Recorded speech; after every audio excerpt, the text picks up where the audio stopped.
ஒவ்வொருத்தருக்கும் ஒவ்வொரு விதமாக இருப்போம். சிலர் மைக் கிடச்சா போதும் நிறுத்தாமல் பேசிக்கிட்டே இருப்பாங்க. பாரியா எவ்வளோ விஷயம் தெரிஞ்சிருக்குன்னு நாமளே ஆச்சரியப்படுவோம். இன்னும் சிலர் மைக்கில் பேச மாட்டாங்க, ஆனால் ஃப்ரெண்ட்ஸ் கூட செம்மையாக பேசுவாங்க. இன்னும் ஒரு கூட்டம் இருக்குது, யார்கிட்டேயும் பேசுகிறதே கிடையாது. ஆட்களை பார்த்தா கொஞ்சம் கூச்சம், ரொம்ப நெருக்கமானவங்க கிட்ட மட்டும் கொஞ்சம், அதுவும் அளந்த மாதிரி 1-2 வார்த்தை பேசுவாங்க. இப்படிப்பட்டவங்கள இன்ட்ரோவர்ட் அப்படின்னு சொல்கிறாங்க.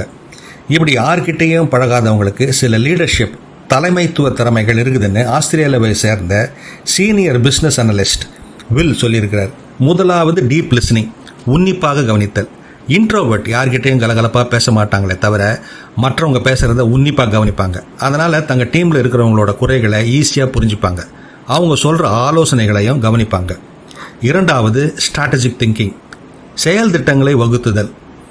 இன்ட்ரோவர்ட் எண்ணி துணிக கருமம் அப்படிங்கிற மாதிரி நல்லா யோசித்து சரியான செயல் திட்டத்தை உருவாக்கின பிறகே ஒரு வேலையில் இறங்குவாங்க.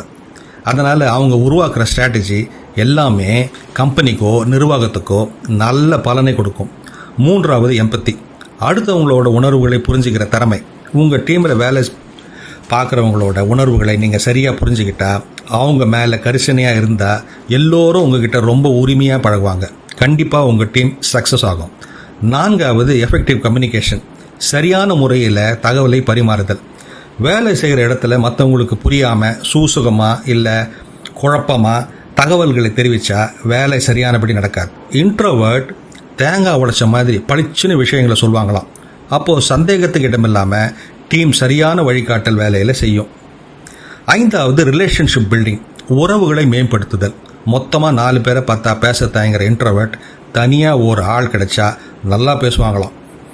அவங்களோட தேவை, கவலை, வேலையில் தேவையான உதவி இதையெல்லாம் விசாரித்து தெரிஞ்சுப்பாங்களாம். அப்போது டீமில் உள்ளவர் பாரியா என்ன ஏதுன்னு விசாரிக்கிறாருன்னு ஒரு பாண்ட், பிணைப்பை மனசில் உருவாக்கிக்கிறாரு. இதுவும் ஒட்டுமொத்த டீம் பர்ஃபார்மன்ஸை உயர்த்தும். அதனால் எனக்கு பேசுகிற பழக்கம் இல்லைன்னு நினைக்காதீங்க. ஒவ்வொருத்தருக்கும் ஒவ்வொரு திறமை இருக்கும், அதை கண்டுபிடிச்சா வெற்றி தான். இது போன்ற சிந்தனைகளுக்கு தமிழ் பூமருடன் இணைந்திருங்கள்.